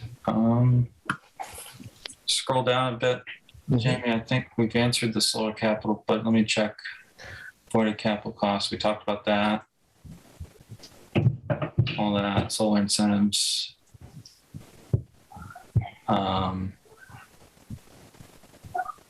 Let's see, what assumptions, annual cost savings. And then, yeah, so the solar incentives. So you're assuming, even though we're in current block 9, you're assuming block 10 will still be around by the time we get the contracts assumed by next spring or summer, Correct. I guess? Yeah. Yep. And as a municipal entity, you're able to reserve your spot sooner than other customers. So we're going to try to expedite that as quickly as possible. Okay. Which maybe we could get in block 9. Do you know how much extra money we get if we were able to get into block 9? That's a stipulated difference. We could figure that We out. could figure it out. I don't have it off the top of my head, but we could get that for you. I mean, that's something to advertise that, say we don't guarantee it, but if we were to get into block 9 by getting this done in a certain period of time, you can have this extra cost savings. I don't think there's anything wrong with just stating the facts on the different blocks. Same thing goes for, say it's a worst case scenario and we get into block 11. What would be the reduction in solar incentives if something goes wrong, delays in permitting or filing the application, Murphy's Law, and we were stuck in block 11, what would be the reduction in solar incentives? And then that gives the city kind of what the risk is for It's a consistent percentage, I believe, like 2 or 4% okay. On each, drop down. So, but yeah, we can figure that out. Okay. So going into some of the other general questions that we kind of had as part of the whole project, one of the justifications for the improvement was sustainability impact and carbon reduction. Did you guys do any calculation on what the actual % reduction of carbon impact would be from the project? Yes, Mike. Yes, I'm looking for that. So for the buildings that we're looking at here, it was about a 34% reduction in carbon from the baseline condition. And that's including the solar, or is that? Yes. Okay. did you look at, because one thing that's interesting about green communities is our solar counts for nothing when it comes to our carbon reduction. It's just one of those weird quirks. So I guess, is there a way to break apart the carbon reduction as part of the energy savings for the different other equipment besides the solar system? Yeah, I'd have to pull the numbers, but we could get that for you. Okay. Because as far as green communities, the 34% for those buildings doesn't count, right, Marion? It only is the actual carbon reduction from the buildings? Yeah. Yeah. All right. Performance guarantees, those were all discussed. I mean, some of these questions were before the last finance committee, so that's why some of them are redundant. And I know, Aaron, I'm assuming you know the question. This was the point of talking to the school committee about proposed improvements at the high school and all the budget stuff. I don't know, Mayor, I'm assuming that's all been discussed. I know it's kind of tangential to a lot of the energy part of the project, but they are involved. It has not been brought to the school committee yet. I believe the superintendent and the mayor discussed, but there's concerns there as well. Okay.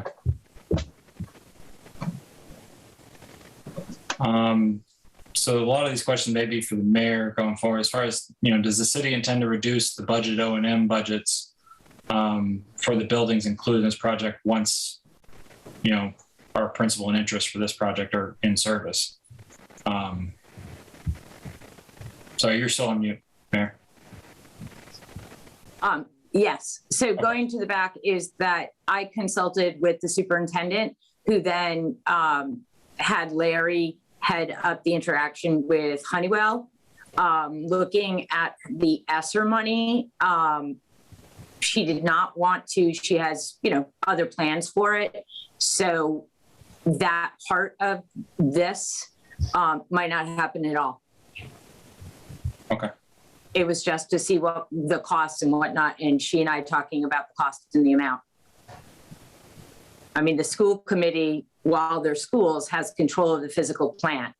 So they would be consulted if the city is going to pick up that cost on anything to do with the school. Okay. As far as this large capital improvement, besides, our committee's review and what the DOER will be doing, is there any other independent review being done by the city on this contract, or all the assumptions and the input into it? The solar attorney under our city attorney will take a look at it, as he does with the pilot agreements, as well as the solar contracts we have in place. Okay. Do our attorneys have experience in ESCO contracts? Yes. Okay. Scroll down, Jamie. Oh, too fast. Too fast. Okay. I'm assuming the next question about as far as the guarantee with Honeywell, is it unconditional, or it sounds like there are some conditions, like we just talked about the cost of energy is one of the conditions of the guarantee. Are there any other type of conditions that could reduce the guarantees, or is that being negotiated and that's not? I mean, there's language in the contract right now around the guarantees and what could reduce them, but it has not been finalized yet. Okay. Because I mean, the cost of energy is one thing that, if you look at the cash flow, assuming a 3% per annum increase, it goes from 87.9 a year up to 154 in year 20. That could be quite a big factor in the payoff for the city if you assumed a much lower percent increase per annum. Because like I said, over the last 10 years, I think for Eversource, from doing the math that I've done with my own solar system, I think I've seen about a 1.5% over the last 10 years. So that's just an assumption made that could have a large effect on the payoff for the city when it comes to those solar systems.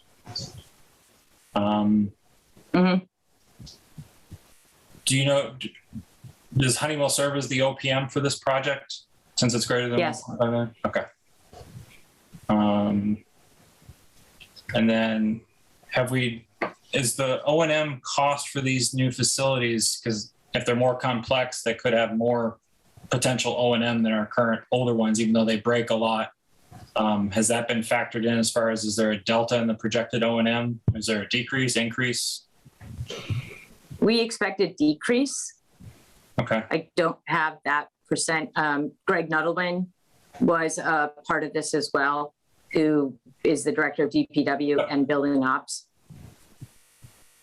Because I mean, some of these complex systems, the more complex you get, they could be more complex to maintain. So that's just one of the thoughts to going into it. And we talked about lead time. So you guys have all those I know from the finance committee, you said you had everything as far as supplies, costs and stuff through the end of October was your secured pricing. But except for steel, obviously, because that's the one that was the variable cost, which goes back to our cost, another reason as far as doing the solar canopy versus doing another option, because steel is very variable. And then the last question we had is as far as was this contract to have the state prevailing wage clause as part of it? As in there? Yes, as well as our own wage theft ordinance applies. Okay. That's all the questions I had. I'm going through the list. Maren, Jamie, Scott, do you have any others? That included any of the questions that I came up with. No, very thorough, Stephen. Thank you. Yep. Okay.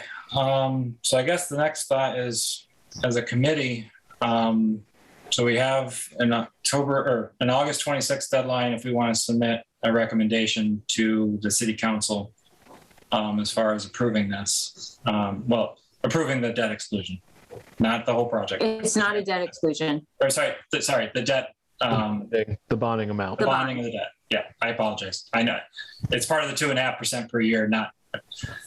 I'm not into those terms yet, so I apologize. Yes. So, I guess what does the committee think about our recommendation? Opening thoughts. I'll put it out there first. I'll start since I've been pretty big on this project. The solar systems I have a lot of questions for. The air handling and all the chillers and all that stuff, I totally agree for the indoor air quality. I'm good with that. Do we have data? That was one thing I actually missed on that. Do we have data on the improvement on indoor air quality for the municipal building and the public safety complex?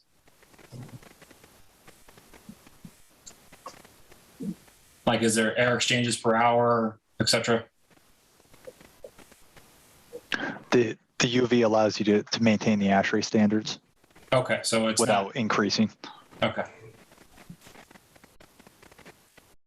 So the new things don't increase the air. It's just the UV that's the acting for the indoor air quality. Okay. Right. So an example, like at the high school, they increased their outside air as high as they could because that's what ASHRAE recommended they do. The UV will allow them to dial it back to what the design levels were before all the COVID stuff happened. Okay. So my personal thoughts are, I don't think that the kitchen hood fan, the LEDs, those are unknown at this point.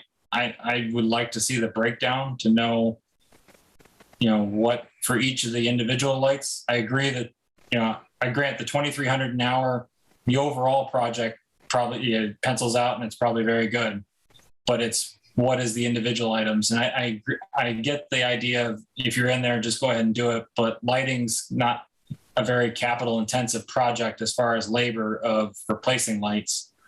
So it's, if we're replacing CFLs, for example, we're not getting the energy savings from those, but if we're replacing incandescents, there's a significant energy savings with a high payback. So that's one thing where it's not really deferred maintenance if it's, if you just can do the light bulbs later on. So, that's one concern I have. And the solar systems, with the public safety complex, I have concerns about the spending that much for a canopy system. I get the mayor's talk about, it covers the vehicles and stuff, but I don't know if they've complained about, having to cover, clear snow off of 35 vehicles. But there hasn't been any push in the city before to build a canopy without solar prior to this project. Because if that was a big enough issue for the city, I mean, it just seems for $500,000, we could buy a lot of, I know it's an anecdotal, but you could buy a lot of teenagers to come and clear snow off of cars for $500,000. I know. You would have to find them. I know. It's just an anecdote, but I mean that's a. He's raising some of them. That's right. And I have concerns with the roof replacement on the municipal building, not the structure, but as far as replacing the membrane, that's going to be a large extra cost and potential risk of having to upgrade the system to current code requirements if we were to pull off the roof in 10 years. And code requirements are just going to get more strict. I just know that from industry knowledge and stuff, the code requirements are not going to get less strict. I mean, that's with anything. So there could be a lot of additional cost to having up into including new inverters, depending if the technology changed enough to where the grid operator is requiring brand new requirements that aren't installed in current inverters. And in 10 years, when we have to replace them because we did the roof, all of a sudden we have the cost of new inverters and taking off the panels and putting them back on. And then with the wastewater treatment plant, there's the concern about the environmental reviews not complete. So we have a huge risk on what could be the additional cost to remediate, if any, to put a solar facility on top of that plot of land at the wastewater treatment plant. So that's where I am. Other committee members? I'm hearing Mayor LaChapelle respond to all of these questions by sort of saying, maybe this isn't the time to have an up-down vote, but I think, if there were a sense that we would still be involved in subsequent decisions, that might, sort of reassure us for now that we've been heard and that these concerns will be addressed. And, so I'm just wondering whether there is a way for the EAC to be involved in the actual long-term or down the road decision-making on the basis of these concerns as more information is pulled together and everything else. So that, we'd be more comfortable saying, go for the bond and, we'll try to clean things up before the contract closes. But I guess, isn't the contract closing in September for an October start date? Is the current schedule, Mayor? It depends on the bond rating. We have to do a bond rating. Yeah. So our hope was to do it. But one of the reasons why I'm asking for the bond when I am and how I am is the timing one on rates, but also I have to do a bond rating to bond for the rest of the school project. Yep. And I want the option to do the school bonding at the same time as this, as a Series A and a Series B bond, because it saves the city money to bond only once. It doesn't mean I'm going to bond right away, like for the school. Yep. For instance, but it gives us 6 months. The timeline around this and getting going, I'm a little worried about the price of materials. But to Scott's suggestion, I see the bonding and the scope of the project and the details of the project to two very different things, and one doesn't bind us to the other. And I certainly would be amenable to, after the bond passing, there's a lot of work that needs to be done, as well as DOER is another 3 weeks. I'm fine to have the conversation after the bond passing or defeat, around the questions that you've given and the asked, and also the information you're getting from Honeywell, so it's not rushed for a September 1 meeting on a bond.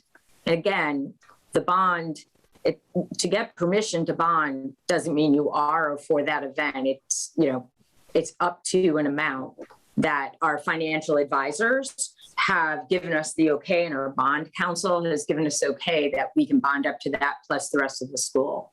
So the financial machinations don't determine the end contract, I guess is what I'm saying.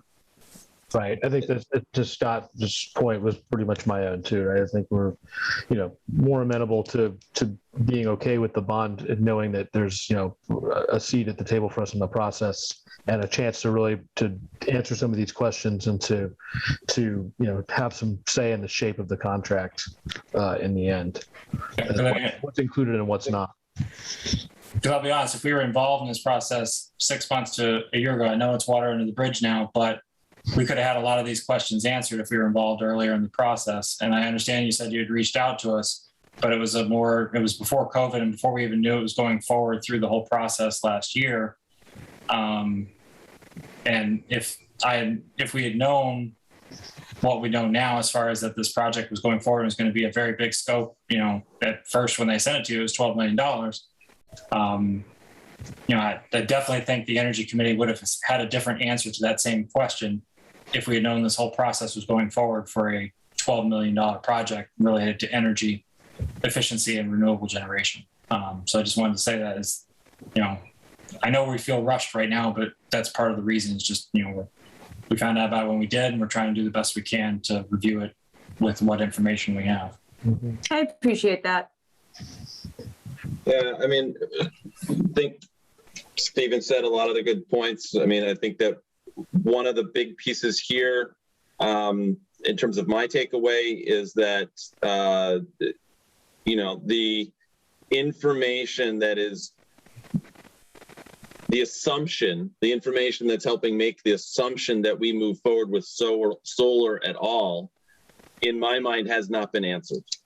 Those contracts, the variances, the, you know, does not seem to be answered enough to know whether or not we should do solar, can do solar without being in breach of contract.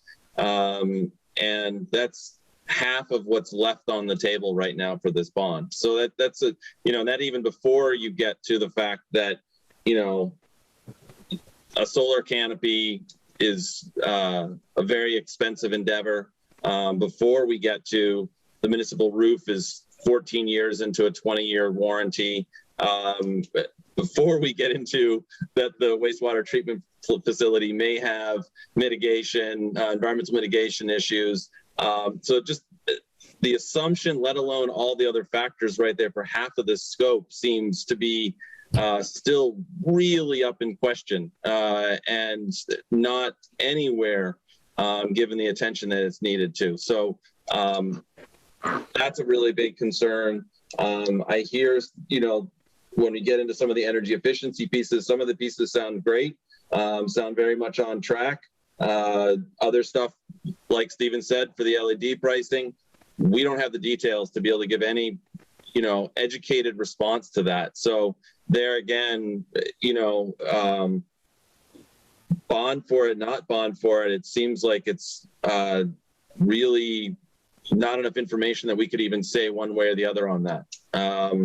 And, you know, I hear the question about the high school piece. That's another, you know, $500,000 of this project seems in question. So it seems like a fairly significant amount of this $6 million have enough flags in them that really make me question pushing forward at this point versus some of the energy efficiency measures and air quality measures that seem to be, you know, on track and a good thing to do. So I don't know if it's, you know, I really do appreciate your desire to sort of bond for both things at the same time to be able to save money in that vein. But from my perspective, this piece of that bond has so many flags and so many questions outstanding that I couldn't feel like I could support that as a concept.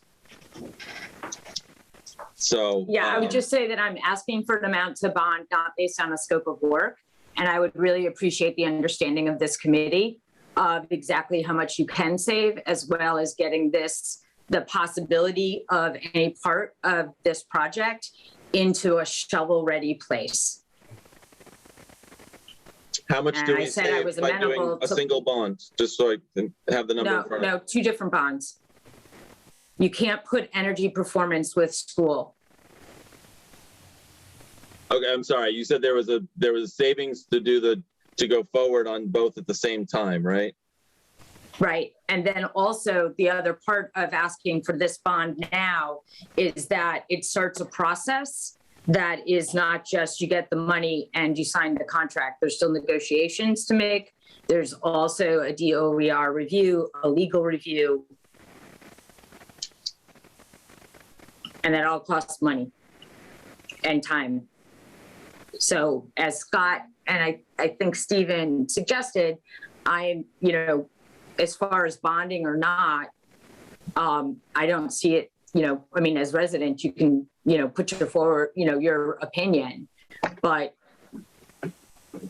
as far as negotiating the scope of the contract and the worth or value to the city, I'm happy and amenable to this committee working on it in not a rushed way for September 1st, because the September 1st has nothing to do with the end scope.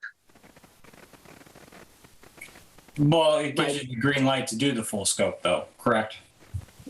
I can bond up to that. And what I'm saying is I'm amenable to not, even if we were going to turn around, it's just not a right of way proposition. I need the okay to bond for the possible total amount of this project to start a bond rating process. I can't, there's a whole financial side of this. I can't start. It doesn't determine the final price of the contract. But I need to start the financial, review and then the legal review on just the bond itself. So And I I guess can do that in tandem for both bonds. And there's Right. a possibility that we would bond, a very good possibility that we would bond now for the remaining school, because we anticipate rates going up. No, and that 100%, that makes a lot of financial sense. I think the piece, again, from my perspective, is Honeywell came to us with a $12 million project. You've already, in your review, cut that down to 6.3. The number of flags that raise at least half, if not 3/4 of that, still put in question. So now we're talking about something that may be like a $1.5 million project. That there's just so many questions that have reduced this and reduced this and reduced this.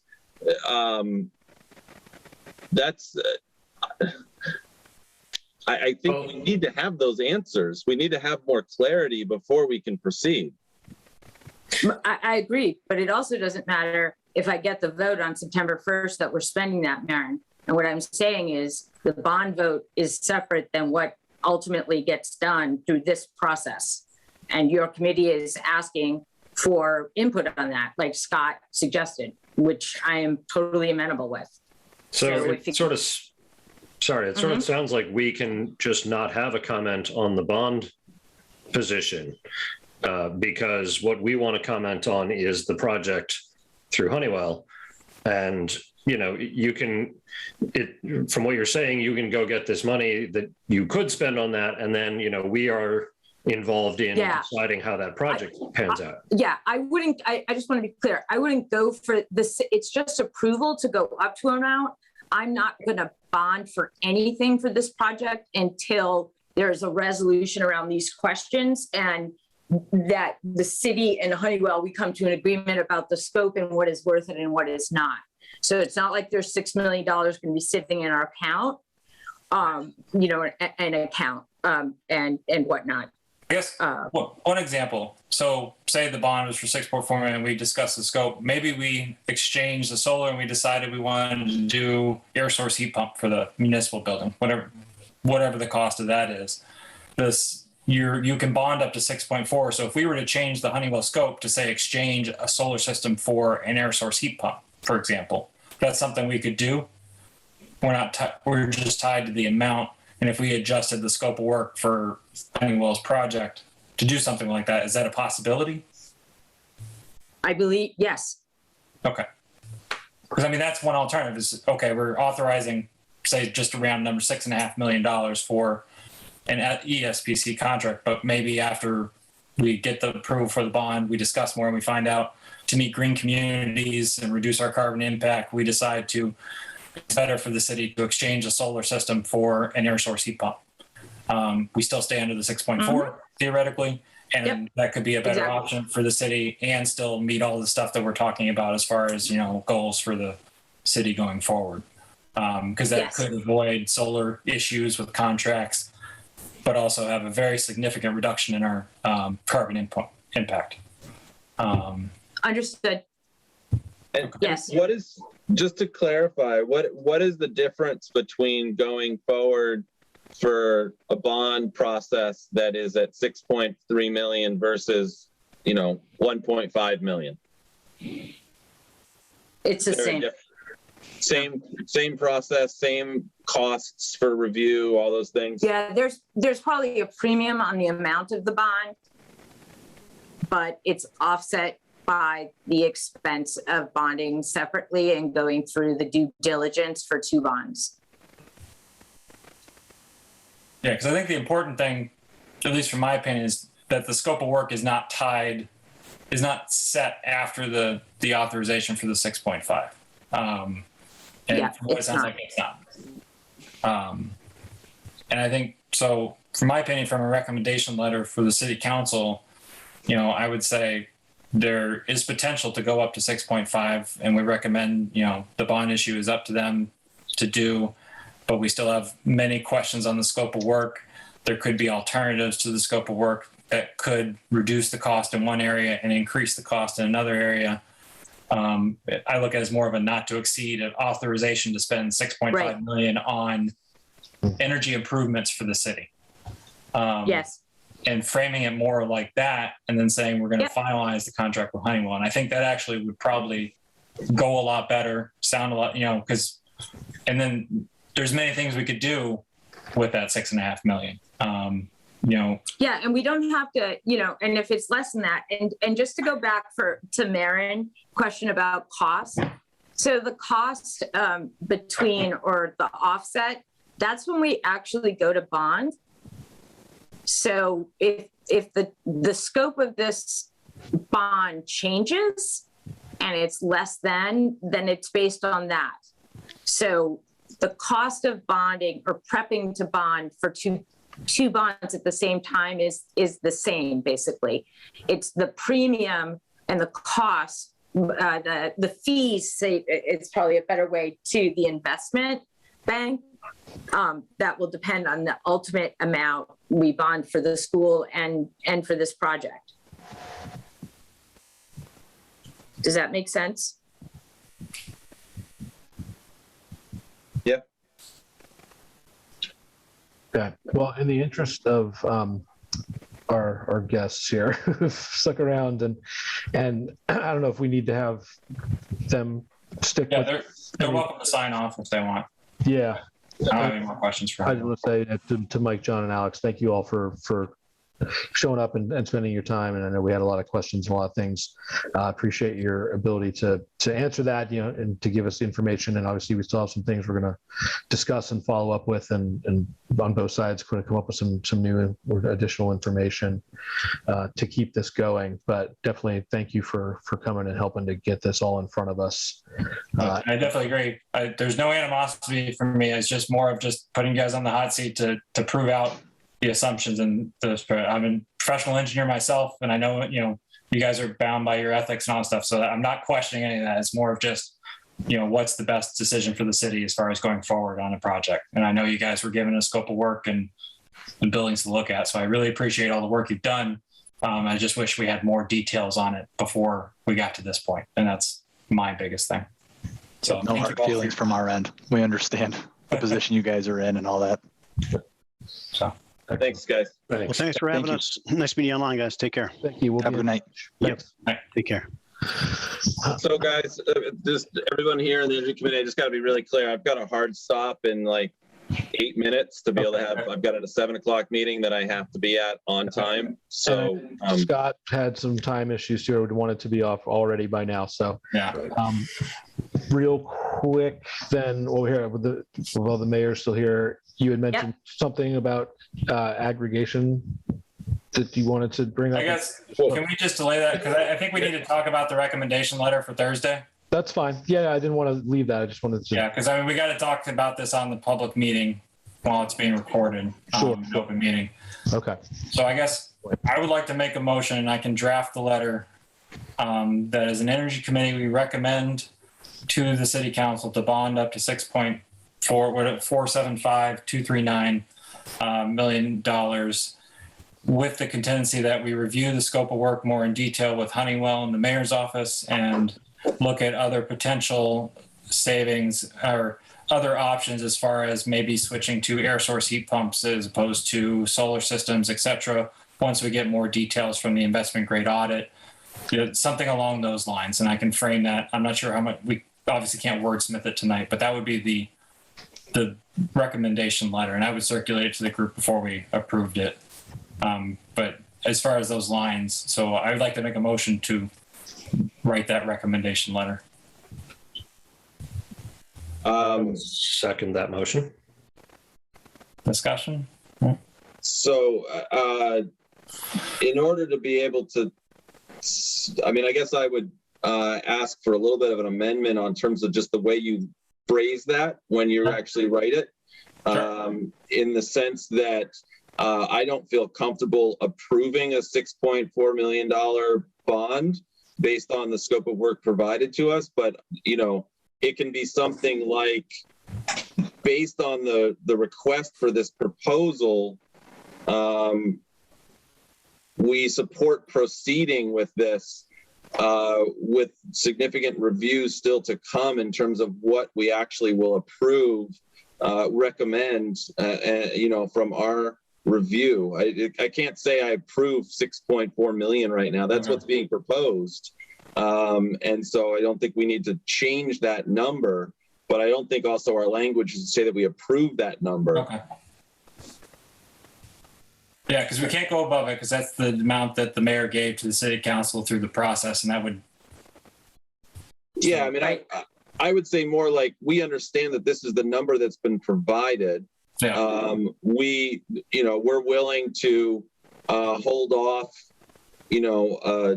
support or negative, or a against vote for it based on the fact that the scope of work is going to continue to be reviewed and will be involved in that decision-making process based on a whole lot of more information being provided, and deeper analysis of the contracts, the existing contracts around solar consumption. So maybe phrase it as we don't take a stance on the bond because we don't, and then go into we don't have enough information on the current scope of work, and then list our major concerns on the recommendation letter. That's what I would do. Yeah. And then we just leave it to the city council for whether they do the bond or not. Yeah, I think that you can also add that we are very much in support of solar. Yeah. We are very much in support of energy efficiency measures in this city. We very much want to proceed with these things, but based on current information, we do not know whether or not it's in the city's best interests to proceed with multiple parts of the current scope of work. And it's up to them to decide to approve going forward with the bond. And if approved, then we will be there, prepared to do a much deeper analysis of the scope of work and be able to provide the mayor with a much more detailed analysis of how it could work. Okay. What we would actually approve. I'm good with that. I'm comfortable with that. I don't know if we have to do Robert's Rules of Order for that, since we're not really a. Well, I asked for an amendment. Since you're the one that drove to the proposal, you can accept the amendment and then we can take a vote on the accepted amendment. Okay, I accept the amendment per member Goldstein. Did all in favor? Aye. Amendment passes. So I guess as far as Maren, I'll write a draft and then maybe send it to you. And then after we're done with the draft, then we'll circulate it to Scott and Jamie. And then we can, if we're all good with it, then we'll send it off to, would that go to Barbara, Mayor? Yes. Okay. And that, does she have a timeline on the 26th when I have to get it to her, or Noon. noon? Okay. Yep. Okay. All right, we can handle that. Well, thank you very much for your time, Mayor. I know. Yeah, actually, can I just add one quick Go ahead. thing on the letter or whatnot? But if for, I mean, there's public speak for this, but as a city committee, if you would want to present the letter and do a brief, like 4 or 5 minute conversation, Yeah. you can get yeah. Yeah, my Get thought a was to hold- back up the letter. Was Yeah, to be so- at the public hearing. So I would get a hold of the president of city council and ask formally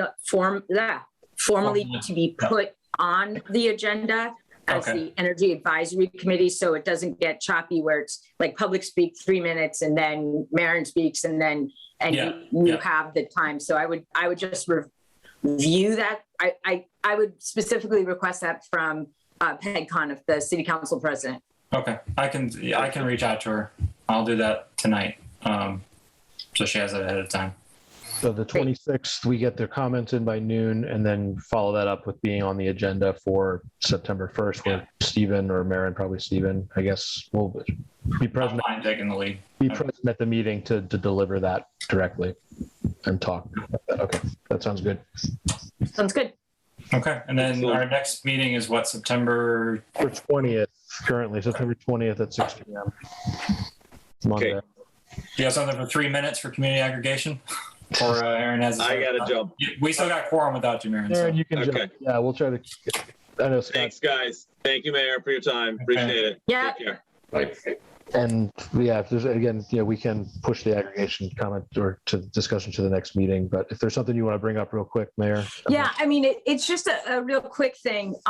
So we're in the process. I'm about to we're going to go forward with a feasibility study for municipal broadband. Mm-hmm. And we've formed an MLP. Right. And now I'm kind of like getting down to the details. So what we're going to do is make the scope of that MLP broad. Okay. So if it would ever include an aggregation agreement or electric or whatnot, the instrument, the legal instrument, if it makes sense to go through our MLP, is there. Okay. And we'll have an intermunicipal agreement with South Hadley and Holyoke around energy and supply. So if we wanted to do something across city lines or whatnot, that MLP and IGA allows us to do so outside of procurement law, which makes the process for aggregation, I guess, a little easier. I mean, it's not a right away, but I was talking to a couple of mayors and town administrators that have done that. Okay, so just to know that language is broad. It's not limited. The agreement is not limited to just broadband. Okay. So Jamie, that might be something to share with, what was her name? Daria. Yeah, I'll send that to her. I'll talk to her about that and let her know that, because if South Hadley and Holyoke are going to be involved, that's obviously a much bigger scope. It's a bigger piece of purchasing. And they might not have to. I mean, right. The suggestion to me from the attorneys and a couple of the town managers and mayors was just don't be limited in your scope of what this plan can do. Right. And if you're looking at anything with electricity, make sure the people who are looking at that in the city know. Right. Yeah. So we would have the option of doing it through the MLP or not, I guess. Yes. Right. So Exactly. it would be It's, there. it's an option, and it's not, it might not be in the best, but I'll say it now, Well, 'cause just to put it either in way- everybody's head. Yeah, because even doing it without that, we still have to set up basically a city entity to run the aggregation, which is again, what the city council would be approving. And the MLP can do that and Mhm. doesn't have to go through an IGA, Right. because there'll be a manager for the MLP. So, I mean, there are nuances there. I mean, I think they're worth looking into, but, Right. I've just shared with you what I understand, and I'm just saying that the actual municipal plan will go to DPU for approval, Right. and it will not just be for broadband, but everything. There won't have to be a new municipal entity, and Okay. it's not necessarily connected to other cities. Yeah. I wonder if that would help us get through the DPU deadlock a little bit. If it's like broadband and aggregation, if we would like jump the line a little bit, maybe. No, that's what the other mayors and the attorney said. Like, you should, you don't have, and if it's approved by DPU for more than just broadband, we'll go forward with the broadband. Right. But just know that maybe DPU is one thing we don't have to do. I Yeah. guess just for acronyms for people that might be watching this recording, MLP is Municipal Light Plant, and then IGA, that's the one actually I don't know. Intergovernmental agreement. There Yeah. we go. Nailed it. Yeah. Ew. That one I didn't know. So I think it's just the beginning of a conversation and a heads up. And I mean, Okay. even the broadband process, we have to get the feasibility, it's not as complicated as aggregation, Mhm. but just to know that there's a municipal entity being created that could maybe help it along. Okay, so that is good to know. I'm just interested in the implications of that, like working with other towns and because it is an it's not an opt-in, it's an opt-out thing. So they would automatically be, Yeah. I just have to have some pretty intense discussions around that and with the setup of the program, but Right. certainly worthwhile, take on more with one project than with three. So Okay. it's interesting. So I appreciate that. And we'll certainly let Daria know.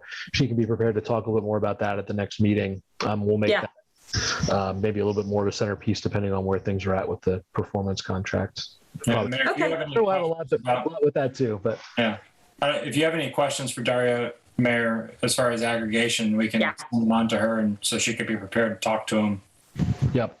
I would say after I get the feasibility study back just on the broadband, which will inform the final language on the MLP and whatnot, I'd be, very interested to hear what she has to say and timelines. And that's one thing that the attorney, and I think Jamie said, it's not a quick process, but it's a worthwhile process. Right. I think most DPU seems to be the big holdup, like getting the resolution. That's relatively fast. Then the setup of everything, going through picking a supplier or working with setting up the program, that takes a while. But then DPU is where things go to die right now. So if we have a way to ease that process, then the whole thing doesn't have to be super long, but right now it's taken multiple years. Agreed. So excellent. All right. Well, good. We will add that to the discussion for next time. That's good. Okay. It's pretty exciting to be working with some other towns, and broadband internet's pretty awesome too. I can't wait. It'd be great to have that. I know lots of people. Yeah, I'm very interested to see the feasibility study and how many poles that we have to replace and what has space, and then once that's figured out, how fast Verizon, Eversource, and I'm trying to think who else has space on it. And just to see how that works. Yeah. How fast they're going to move. Just kills me when I see Coleraine is getting broadband internet. It just stinks to drive through Westfield all the time too and see all. Oh yeah, all their signs. Yeah, that's fiber everywhere. It's like, come on. But okay, well, good. Want to be mindful. We'll pass 7 here, Scott. I know you probably itching to go. I was going to say, I have to jump to another meeting. But thank you for the time. I think we're getting to a good place. And as far as Scott, thank you for the suggestion about, further information, and I'll figure out, to work on the actual scope. Yeah. After, I put the bond forward, I will not bond for $6.5 million until we're done with this conversation. I'm just curious, the 12 million, what other projects were cut out? I'm going to sign There was off. a lot of, yeah, so there was, Sorry, yeah, there were, We can stop. We'll adjourn the meeting. You can Yeah, stop recording. The meeting will be adjourned. We're at the end here, so I will. Until next time we finish the agenda. So thanks everybody for being here. Signing off. yes, okay.